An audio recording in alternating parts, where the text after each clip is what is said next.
Osama ইবনে যায়েদ রাদিয়াল্লাহু তাআলা আনহু থেকে একটি হাদিস কোট করে শোনাচ্ছি। হাদিসটি মুসনাদে আহমদের 21753 নম্বর হাদিস। হাদিসটি হচ্ছে প্রিয় নবী মুহাম্মদ সাল্লাল্লাহু আলাইহি ওয়াসাল্লাম এর নূরানি কদম মোবারকের কাছে কিছু সাহাবারা আসলেন, এসে জিজ্ঞেস করলেন, নূরের নবী, এত পরিমাণে রোজা রাখেন না যেটা আপনি পবিত্র শাবান মাসে রাখেন, বিশেষ করে লাইলাতুন নিসফি মিন শাবান অর্থাৎ শাবানের মধ্যবর্তী রজনীতে আপনি প্রচুর আমল করেন। এবং সাহাবীরা জানতে চাইলেন কেন আপনি এগুলো করেন। নবীজি সাল্লাল্লাহু আলাইহি ওয়াসাল্লাম তার প্রিয়তম সাহাবীদের প্রশ্নের জবাব উত্তর দিলেন, শোনো হে সাহাবারা, লাইলাতুল বারাত অত্যন্ত বরকতপূর্ণ একটি রজনী।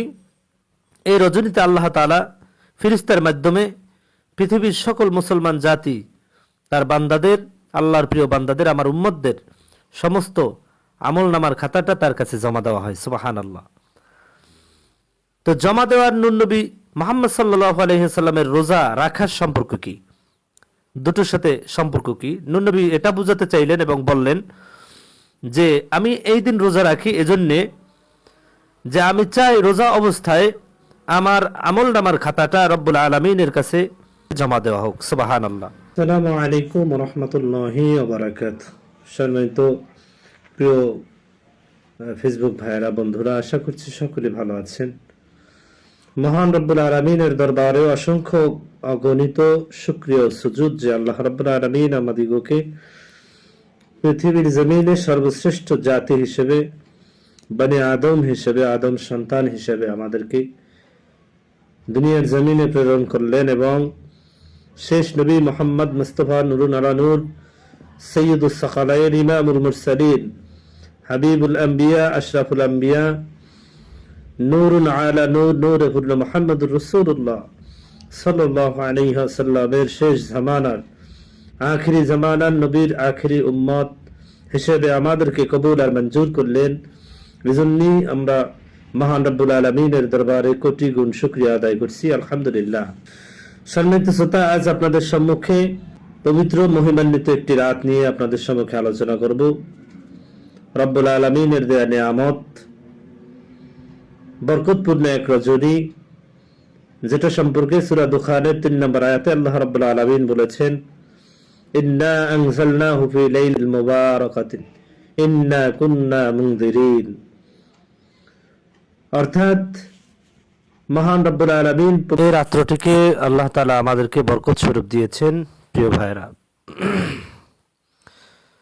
তাফসীর ইবনে কাসির এই আয়াতের ব্যাখ্যার মধ্যে লিখেছেন, বরকতপূর্ণ যে রজনীর কথা আল্লাহ তাআলা বলেছেন,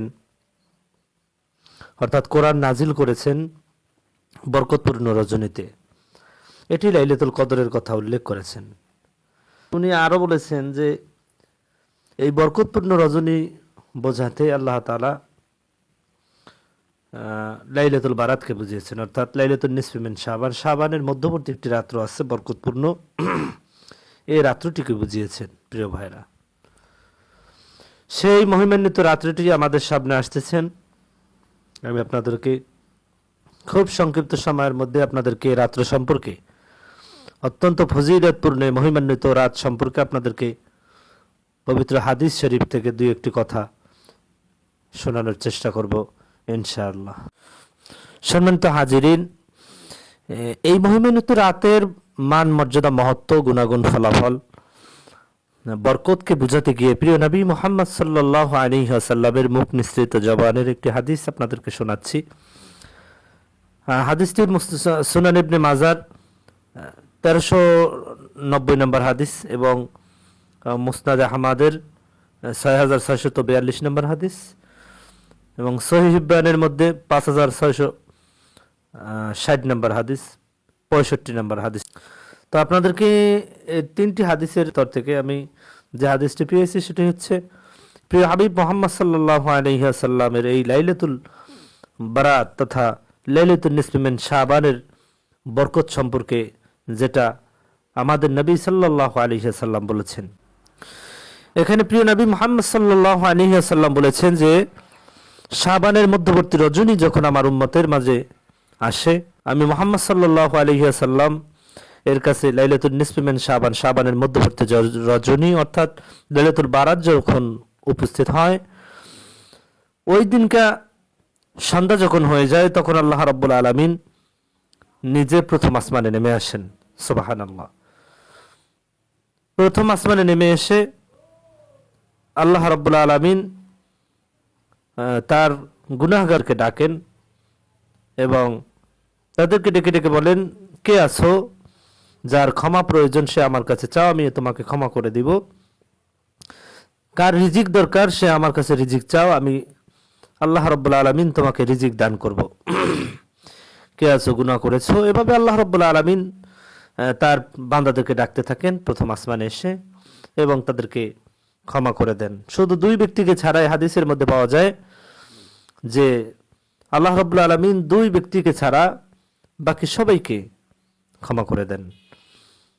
এই দুই ব্যক্তি দুই জাতি হচ্ছে তারা, এক নম্বর হচ্ছে যারা মুশরিক, আল্লাহ রাব্বুল আলামিন তাদেরকে ক্ষমা করেন না। আল্লাহর সাথে শিরক করে নেওয়ালা ব্যক্তিকে আল্লাহ রাব্বুল আলামিন ক্ষমা করেন না।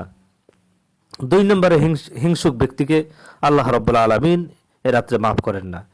বাকি মুসনাদে আহমদের কিতাবের মধ্যে পাওয়া যায় যে আল্লাহ রাব্বুল আলামিন সবাইকে ক্ষমা ঘোষণা করেন।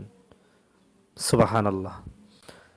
তাফসীর ইবনে কাসির পবিত্র কালামুল্লাহ শরীফের সূরা দুখানের 3 নম্বর আয়াতের ব্যাখ্যার মধ্যে লিখেছেন, উনি ওনার তাফসীরের ভিতরে লিখেছেন যে আল্লাহ রাব্বুল আলামিন এই রাত্রে মানুষের 3টা জিনিস লিখে থাকেন।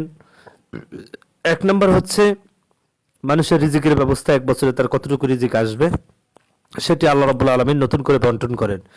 2 নম্বরে তার মৃত্যু, 3 নম্বরে তার হায়াত, এগুলো আল্লাহ রাব্বুল আলামিন বন্টন করেন, যেটা পাওয়া যায় কিতাবের ভিতরে। সম্মানিত প্রিয় ভাইয়েরা, এবার আপনাদেরকে উসামা ইবনে যায়েদ রাদিয়াল্লাহু তাআলা আনহু থেকে একটি হাদিস কোট করে শোনাচ্ছি। হাদিসটি মুসনাদে আহমদের 21753 নম্বর হাদিস, সম্ভবত আমার যতটুকু মনে পড়ে। এখানে একটা হাদিস আসছে, হাদিসটি হচ্ছে